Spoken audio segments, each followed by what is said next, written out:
佢喊得好佢而家就係嬲凄涼啊！係啊，佢而家就係嬲，所以佢先喊得咁凄涼，佢又表達唔到，解咗佢，你明唔明啊？解咗佢個心結啊！好好啊！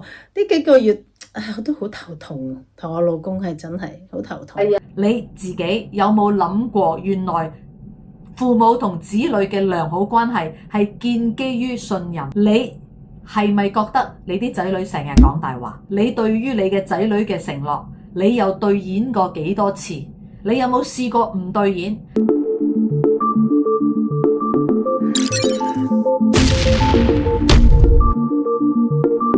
？Hello，大家好，我係 Professor Lee，歡迎大家嚟到我日月火的 MD Element 呢個 channel 啦。今日咧，我有個新朋友要介紹俾大家，就係喺熒光幕嘅呢位阿 Ping 啦。阿 Ping 介紹下自己啦。Hello，大家好，咁我叫阿 Ping 啦，咁而家咧我就身處喺英國嘅，咁而 Professor Lee 咧就係我嘅師傅嚟嘅，咁今日好開心啦，大家可以同大家一齊去分享關於生命靈數嘅嘢。係啦，嗱，講到佢係我徒弟咧，其實咧嗱，大家都知道高比係我徒弟啦，咁其實阿 Ping 咧係我第一個徒弟嚟嘅，點解無端端要做我徒弟啫？都真係唔明嘅啫。因為10幾年前識你嘅時候咧，就關於一啲商業嘅嘢啦，咁其實都同你好似咧擦身而過咁樣，都唔係好認識你。但係咧就喺2年前我哋又再遇翻嘅時候咧，我發覺你咧實在係太博學多才，同埋咧好似個資料庫咁樣，無論我問你啲咩你都識，同埋咧最犀利嘅咧就係我覺得你原來咧都係一個即係身心靈啊、紫微斗數嗰啲咧，所以我就好想跟你學嘢，我就好唔知醜地咧就問你啦，可唔可以收我做徒弟啊？咁你就話我從來都唔收徒弟個噃，咁咧我就俾你拒絕咗啦。咁我自己心諗唔緊要啦，再問下啦，再問下啦。做咗有一日咧，突然間你宣佈你話我係你徒弟，其實我都嚇咗一跳啊！因為點解咧？因為我覺得即係我識咗阿 Ping，其實10幾年前我都好欣賞佢噶啦。咁啊，因為10幾年前咧，我記得咧，佢同我分享咗一樣嘢，就係佢係不停咁樣去上堂嘅。咁同埋咧，佢都會去感染啦，佢身邊嘅朋友啦，佢自己上咗啲堂啦，佢都會感染身邊嘅朋友咧，叫佢哋去上。咁我自己覺得咧，即係後生女咧，即係咁好學。同埋即係咁中意去學嘢，咁中意去分享咧，就呢個係我10幾年前咧對佢嘅印象嚟嘅。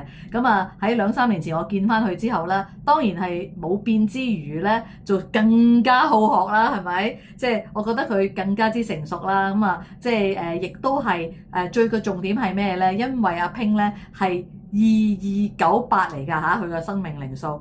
咁咧我就覺得哇，佢真係好犀利啊！即係人哋就話即係黃大仙係有求必應啦，咁其實咧阿 Ping 都差不多㗎啦，佢真係對朋友啦、對家庭啦、對佢公司咧，佢真係100%全身去投入去所有嘅即係佢身邊嘅所有嘅人，咁我覺得咧即係一個可造之才，所以俾你係咁追問嘅情況底下，我都諗下都好嘅，即係既然你咁中意學嘢，同埋你咁中意分享，咁中意貢獻，我覺得收你做徒弟都應該 OK 嘅咁。就係人哋當初宣佈我係你徒弟，我直頭真係嚇咗一跳嘅，好開心啦！當然喺日月火丁啦，我哋呢一輪咧就係講緊生命靈數嘅。咁我哋上一集咧就係講到咧就係點樣用生命靈數可以改善咧同子女嘅關係啦，同埋同子女嘅溝通嘅。咁點解邀請阿 Ping 咧？因為阿 Ping 咧都有2個仔嘅。咁上一集我講到咧就係我哋嘅親子關係其實有好多人都冇諗過嘅，就係咩咧？就係我問你阿 Ping，你有冇諗過你要同你啲仔去建立信任咧？可能我咁樣問你，你諗都冇諗過。點解要建立信任啊？係嘛？佢係我個仔，我係佢阿媽，我係佢阿爸，佢係咪都要信我㗎啦？你諗清楚？我問你，你試過唔信你個仔未？試過㗎。咁咪係咯？點解嘅？點解你會唔信佢嘅？呢一句説話大家都會似曾相識嘅，但係你啲仔女同你講，我唔想同你講啦，因為你都唔信我，係咪？呢句説話係咪似曾相識啊？你啲細路有冇同你講過？我唔同你講啊，你都唔信我嘅？有，係咪？今集就算大家乜嘢都聽唔到，我希望大家都要聽到我呢一句，就係其實啦，父母同埋子女必須要建立信任。當你父母同子女冇信任嘅時候，好難好 friend， 好難嗰個關係好難係好好嘅。但係好多人根本諗都冇諗過。你諗下，你同你嘅朋友成日都講啊，我要同朋友要建立信任，係咪啊？你同你嘅上司都要建立一個信任。嗱，如果你做生意嘅，你都一定會有好多嘅供應商同埋客戶，係嘛？你啲客戶要同你要建立咗信任，你同你嘅供應商亦都要建立一個信任。但係信任好緊要，但係點解我哋從來冇諗過，原來父母同子女要建立信任呢樣嘢呢？好多人都冇諗過。我相信我今日邀請你嚟我呢個節目，你都冇諗過。所以我就係話，大家係咪曾經都聽過你個仔或者你個女同你講，媽咪你唔信我嘅，爹哋點解你唔信我？更衰嘅咧就係你反翻佢一句，我梗係唔信你啦，咁啊仲大鑊。係啊，好似都講過喎。真係你諗下，個小朋友其實咧都係好單純，係嘛？細路仔其實真係好單純，佢哋諗嘢咧唔複雜。佢點解會講話你唔信佢？係因為佢梗係覺得你誤解咗佢啦嘛。你一定係誤解咗佢，佢先至會講你唔信我啫，係咪？咁而你可能打從心底裏，你真係唔信佢喎，係咪先？咁你就會即係會回饋佢一句，我梗係唔信你啦。譬如佢冇做功課，或者唔好講冇做功課，我舉一個例子嚇，呢個例子都幾多㗎嚇，就係咧你個小朋友喺學校唔知犯咗啲咩事，咁跟住咧就要見家長啦咁。學校打電話俾你啊嚇，喂，幾時幾月幾日啊？你個仔啊做咗啲唔知乜乜乜啦，話你個仔啊同同學打交咁先講啦嚇。你個仔同同學打交，所以咧我要請你哋嚟要見家長啦咁。喺佢見家長之前，你第一件事係咪要去同個仔問下佢究竟發生咩事？咁你個仔就會講一件事嘅事情。我相信冇人第一次講就講大話嘅。點解細路仔或者人呢開始講大話呢？係因為佢發覺對方會唔信你，所以你希望去講一啲人哋會信你嘅説話，所以就開始講大話啦，係咪？譬如你問個仔，喂，先生話你喺學校打交喎咁樣，咁你諗下你幾溫和係嘛？邊度有人好似我咁溫和㗎？如果先生話要見家長啊，你個仔喺同人哋打交，第一句你會點啊？阿 Ping 你會點啊？我會問佢發生咩事，點解同人打交咯？係啦，發生咩事啊？點解同人打交？喂，有啲父母唔係咁噶嘛？豈有此理嚇！學校打電話嚟要見家長啊！你知唔知好煩㗎？我要翻工，我要特登請佢去見家長啊！你做咩咁曳？你做乜嘢咁曳？要同人哋打交？喂，呢個係我諗呢一個可能超過一半嘅家長係咁嘅反應喎。係咪啊？咁個仔就好無奈啦，係嘛？原來佢可能係已經係俾人欺凌到咧，佢唔反抗係唔得嘅，有可能啊嘛，係咪啊？有咩可能性都有啊？個仔同人哋打交係嘛？當你問個仔，你諗下你咁樣去兇佢喎，你去兇佢喎，你有冇搞錯？你咁曳？你走去打交嚇，累到我要去請假見家長嚇，點解你咁曳啊？返學要打交咁樣，佢都冇機會。你諗下，佢冇機會同你講點解？好啦，咁啊而家喊住啦，同你講嚇，唔係啊，媽咪，因為咧阿 B 君、A 君、B 君夾埋嚟蝦我嚇，攞咗我個書包，掉咗我個書包落垃圾桶，畫花晒我啲功課，欺凌我。我係忍無可忍，佢哋仲喐手打我先，我真係忍無可忍，所以我還手咯咁樣。好啦，你個仔講個實話出嚟喎，跟住你同我講話你唔信啦。我唔信。如果係嘅就唔使見家長啦嚇，點會係人哋打你先啦？咁就算係人哋打你先啊，你都唔應該還手噶嘛。但係個仔同你講喎，唔係喎，我已經係日日喺學校俾佢哋蝦噶咯喎。我已經係因為我去到嗰個忍無可忍嗰個地步，咁但係佢得唔到屋企人嘅認同，係咪？打交係錯，但係佢嘅打交嘅原因，我哋真係要聆聽。好啦，開始你唔信個仔啦，係咪？咁你個仔個心啊會點啊？好委屈啊，係咪啊？好被冤枉，好被委屈，連屋企人都唔信我啦。跟住而家去見家長就俾人罰啦，係嘛？咁你諗下佢會形成一個乜嘢嘅狀態？將來佢喺出邊俾人蝦，一定唔會翻嚟同你講，因為原來我俾人蝦完之後個後果係我會俾人鬧，所以佢就會用佢自己嘅方法去解決問題，係咪？或者今次醒啲啦，我捉埋你去一二邊喺後山先至打你，唔好喺學校打你咯，亦可能啦。第二，開始講大話，係咪？因為佢唔想你鬧啊，所以佢開始講大話啦。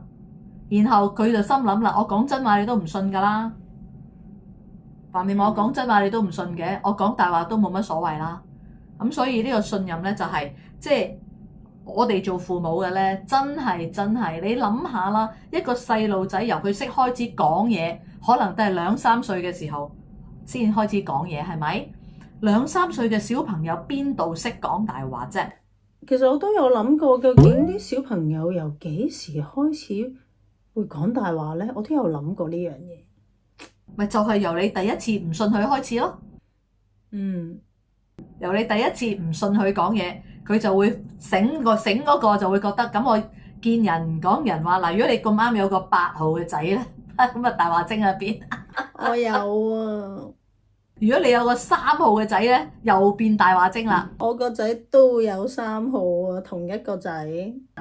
咁你有冇發覺你呢個仔係中意講大話咧？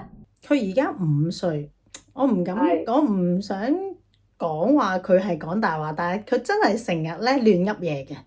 我自己又話哥哥蝦我啊，哥哥打我啊，哥哥拎我嘢，即係佢係亂噏嘢嘅。佢係。咁你個細仔係23咩話2839。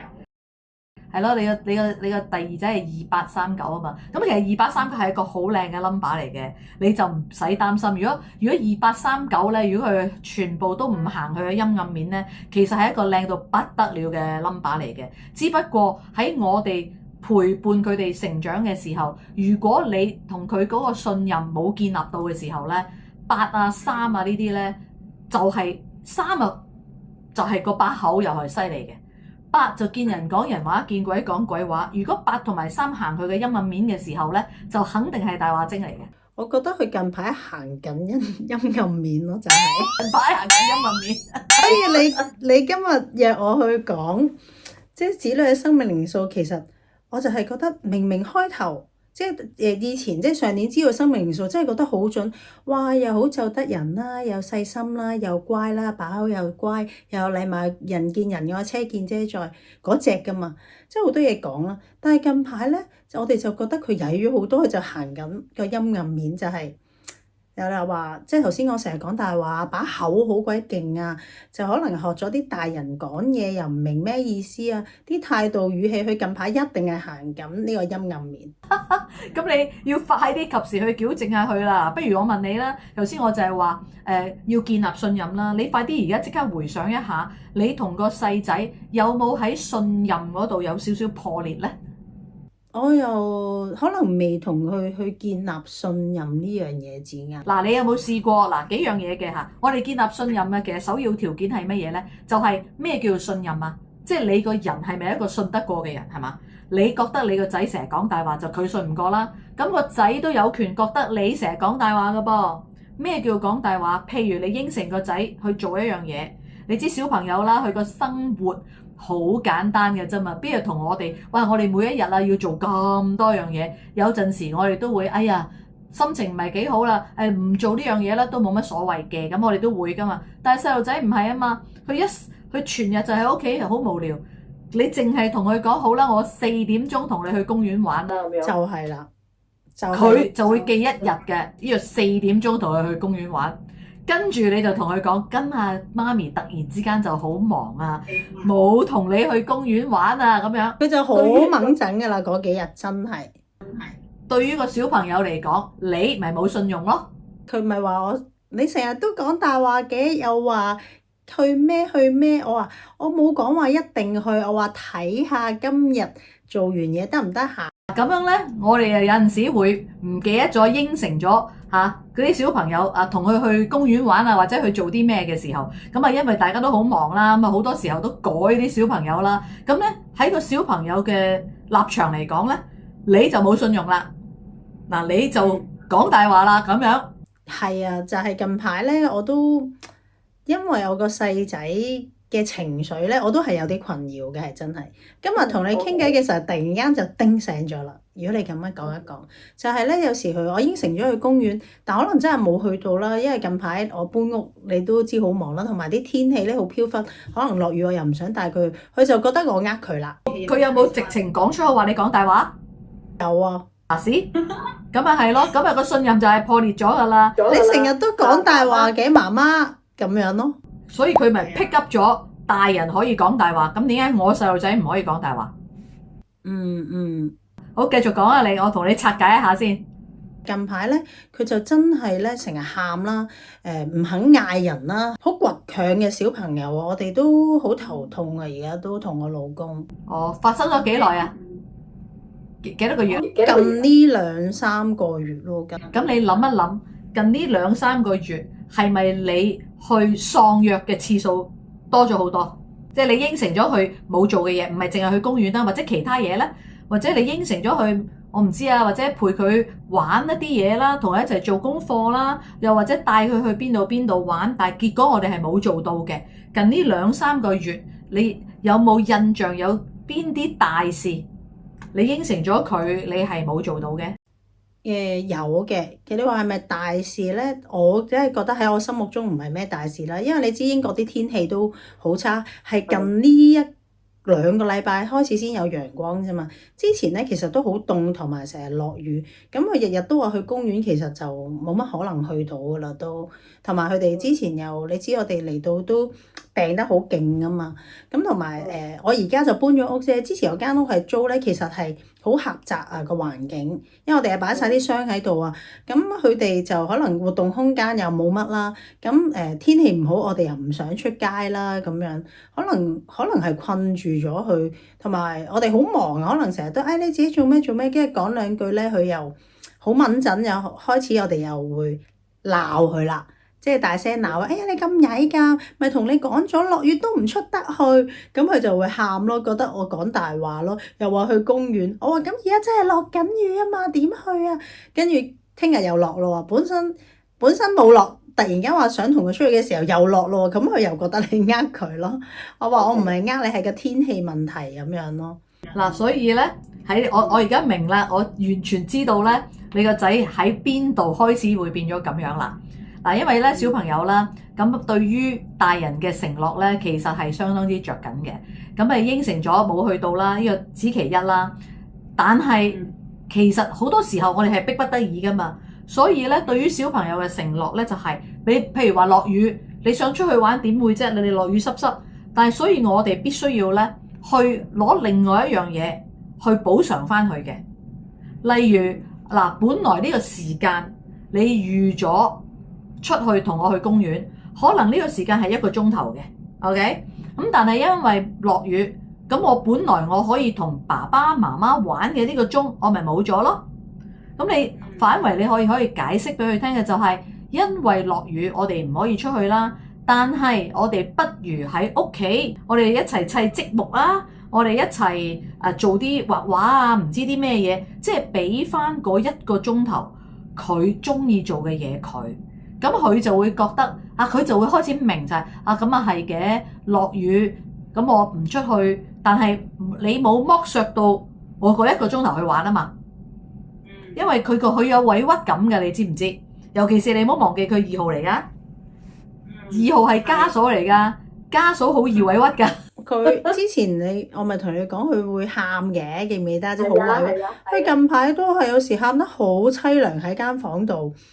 跟住我心諗係咪又要翻嚟做下機先得咧？跟住有一次咧瞓醒咧，唔知點解佢好唔開心，自己喊咗好耐，係冚埋個頭，係大喊嗰隻喎。我問佢喊咩？呢啲叫咩？任何嘢都冇偶然嘅係嘛？咁啱我今日咧就話要嚟同你做一個咁樣嘅即係 live 嘅直播，其實就係真係個時間點都幾好嚇。你個仔啱啱幾個月啫，嗱唔好忽視。可能會演變成為咧非常嚴重嘅問題嘅，因為首先咧，你個仔本來就係2號啦，男仔有2號咧係個心思係比一般嘅男仔係細密嘅，即係話咧，就算你女仔都係一樣，2號嘅人特別敏感嘅。嗱，你諗下你自己阿拼，你係孖耳嘅，你細個嘅時候，我相信有人鬧你，你都特別敏感。佢未鬧我已經好敏感啦，係咪？敏感，我細個成日都覺得好唔開心㗎。係啊，因為2號嘅人咧個情緒啊特別敏感嘅，即係同埋咧好多嘢諗㗎。2號嘅人，係啊，可能我講一句，你會係諗到好鬼遠嘅會，係嘛？我記得你都有同我講過話，你細個唔知同啲親戚去食嘢，人哋講咗一句啫嘛，你記到係咪啊？而家仲記到，記到而家，所以你就要唔得，我要發奮，要揾多啲錢咁樣係嘛？都係一個推動力，所以你諗下，你個仔都有個2號嘅，所以佢都係有少少玻璃心嘅，係咪？咁佢本來又有少少委屈底，變咗咧你又唔承諾佢嗰啲嘢，所以佢咪覺得好唔開心咯。同埋佢有可能咧，佢係可能嚴重到咧，佢會演變成為你哋唔錫我添。做咩？你諗下，我去玩，而家因為落雨，我冇得去玩，所以我有啲懵。唔開心，跟住仲要俾你鬧，原來我唔開心唔可以表達嘅，你諗下幾慘？一個小朋友佢唔開心，原來唔可以表達，我用喊去表達我嘅情緒咧，原來係唔啱嘅。係啊，個個都鬧佢啊！你做咩有喊啊？咁容易喊咁樣？你諗下，何其委屈！如果我係佢，我都喊啊，大佬！喂，我都唔想嘅，有啲人係天生喊喊地包噶嘛，係咪先？佢忍到就唔會喊啦，佢梗係忍唔到至喊啦，係咪？咁我哋應該明白佢係咁。OK，佢如果佢喊，我覺得係應該你要去問佢。嗱，其實你呢單嘢咧2個月啫，係可以咧係用快速嘅時間可以搞掂嘅，就係佢本身真係好乖，只不過學你話齋，佢而家行咗去個陰暗面，你要點樣做咧？你同佢嗰個信任啊破裂咗喺呢度。佢認為你講大話，你應承我嘅嘢你冇做到。嗱，喺呢度聽緊我嘅朋友，好多家長認為唔係啩？咁我哋咪要就晒個細路仔，咁我咪縱壞佢咯。好多人以為係咁樣㗎嚇。而家唔係嗌你佢要乜，佢嗌攞乜你就俾乜佢，無厘頭你都俾佢嘅，咁就係縱壞。但係去公園明明係你承諾咗㗎嘛，佢冇攞。佢冇額外攞你嘢啊！佢係攞翻本來你承諾我嘅嘢啊嘛，係咪？咁你唔去公園啫，咁你嗰個鐘你陪翻我玩至得㗎，係咪？咁所以咧，我覺得咧你可以咁樣嘅。咁你睇下你聽日好似我知道你哋聽日就去荷蘭玩啦，係咪？咁你去荷蘭玩嘅時候咧，你要特別關注佢嘅感受。你要睇下，譬如我知道你一班人咧。有陣時一班人咧就即係難聽啲講句，細路仔都係跟大隊嘅啫，係咪先？邊有話事權嘅咧？係嘛？佢冇得話我想點㗎嘛。所以你係應該咧去問你個仔，大家橫掂去旅行，邊個遷就邊個去邊度玩？其實你問我都冇乜所謂，係咪？亦都唔會係因為我遷就咗你，等於縱壞咗你嘅，係咪？咁所以你應該問個細仔就係我哋去荷蘭玩，咁佢應該冇乜概念啊，對於荷蘭。咁你可以問佢，喂，你想玩邊一類型嘅嘢？你要問翻佢，你要建立翻個信任啊，同佢。你想玩啲乜嘢咧？咁樣如果佢同你講我想去玩樂園嘅，即係機動遊戲嘅，我想去動物園嘅，你真係要咧，你要將你今次呢一個旅行，將你個細仔嘅意向嘅比重提高。即係話你個細仔想要嘅嘢。你快啲補償翻佢。咁當然啦，你有2個仔啊，呢個世界你千祈唔好厚此薄彼，咁咪大家一齊問咯。2個仔，阿大仔想呢樣，阿細仔想呢樣，咁咪2個都做咯。同埋我覺得你應該要同個細仔有一個心情嘅對話。你話其實咧，即係媽咪咧都要同你講聲對唔住啊！嗱，呢一樣嘢，各位觀眾又係覺得好難嘅，有冇搞錯啊？我做父母，我要同啲細路講對唔住，點解唔得啊？因為你有啲嘢你嘅承諾做唔到，你就要講對唔住噶啦。唔係因為佢係你個女，係因為你個仔，所以你就可以慳翻唔使講噶嘛。所以你應該將唔帶佢去公園嘅呢件事咧，要去完結咗佢啊！如果唔係，佢一路喺佢個腦度啊，你講大話，你講大話，你應承咗我嘅嘢冇做，你冇做，你冇做，咁你就要同佢解釋啦嚇，因為我哋又好忙啦，天氣又唔好，所以我本來真係應承你咧，同你出去玩咧，我又冇做到喎，咁你會唔會嬲媽咪啊？又完咗㗎啦，講完呢句已經。我唔信佢同你講話，我好鬼憎你，我唔信咯。佢一定你咁樣同佢講，佢就會話或者佢喊住同你講啦，我都唔開心㗎，不過我都唔會嬲媽咪嘅咁樣。係啊，因為解咗佢，你明唔明啊？解咗佢個心結啊！好好啊！呢幾個月我都好頭痛啊，同我老公係真係好頭痛。係啊，你必須要解咗你個細仔嗰個心結嘅，佢有個心結喺度，係嘛？佢好細個，佢唔識表達啊。咁所以你問佢，你直情問佢，你唔好嬲媽咪喎，你唔好嬲爹哋喎，咁樣。佢而家就係嬲，因為係啊，佢喊得好凄涼啊。係啊，佢而家就係嬲，所以佢先喊得咁凄涼，佢又表達唔到，只需要佢親口講話，我唔會嬲你同埋爹哋，又解咗㗎啦呢個結，咁你就將個信任又要建立翻喺度啦嘛。如果唔係，你同啲仔女冇咗個信任，佢覺得你講大話，佢由嗰日開始佢就同你講大話㗎啦會，你就覺得佢越嚟越曳㗎啦，你就覺得佢越嚟越唔聽你話㗎啦會，因為佢個心會覺得你做咩話我唔講大話啫？你夠成日講大話咯，細路仔係咁㗎。我哋有一句説話嚇，monkey see monkey do， 你大人做乜佢咪做乜咯？喂，你大人原來都唔需要守承諾嘅，你叫我返學做功課交功課先係啱。我唔中意咪唔做咯。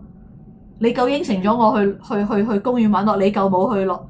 點解你得我唔得啊？佢呢個心結好容易解啫，係咪？佢好細個而家，佢仲你而家都係2個月嘅事，你快啲嗱嗱聲要搞掂佢。如果唔係咧，將呢一樣，如果呢一個心結形成咗係佢係真係同父母嘅信任破裂嘅話，哇難教啦第日。細路仔一講大話就好難教噶啦。係，佢亂咁噏嘢咯，成日都喐啲。一講大話就好難教，因為我自己覺得即係誠信係好緊要嚇，一個人誠實同埋誠信好緊要，真係嘅。我哋做父母嘅咧，對子女嘅承諾真係要好小心。如果你自己做唔到啊，或者你應承咗佢同佢去街，你自己做唔到嘅，最好就不如唔好講，唔好講好啲。如果你真係做唔到你做嘅嘢，你要即時要同啲小朋友道歉。同埋唔可以將呢一個信任係因為你做唔到去破裂咗呢個信任，呢個就係相當之重要。咁所以真係冇偶然啦，咁啱我今日請你嚟，我咁啱講信任呢一樣嘢，又咁啱你又有個真實嘅 case， 我都唔使睇家庭觀眾嘅來信，所以我希望喺今集咧，大家嘅即係攞翻屋企嘅一個禮物就係諗一諗。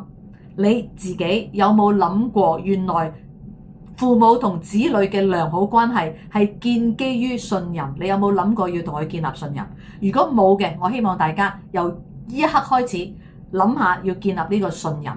第二嘅就係你係咪覺得你啲仔女成日講大話？如果係嘅話，你要去諗下你同佢之間，你對於你嘅仔女嘅承諾，你又兌現過幾多次？你有冇試過唔兌現？只要你有試過唔兌現，而你冇去解決呢件事嘅話，你嘅細路會覺得你都講大話。所以既然你都講大話啦，咁點解我唔講大話呢？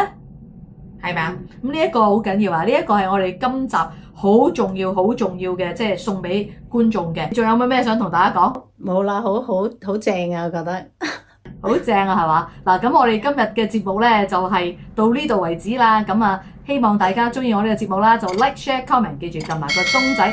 同埋最緊要嘅就係，如果大家都有一啲親子嘅問題，歡迎大家寫信嚟我呢一個電郵啦。咁我咧就會喺個節目嗰度咧同大家解答嘅。咁如果大家今日見到我點樣同阿 Ping 解答嘅話咧，都把握呢個機會寫信入嚟問我哋啦。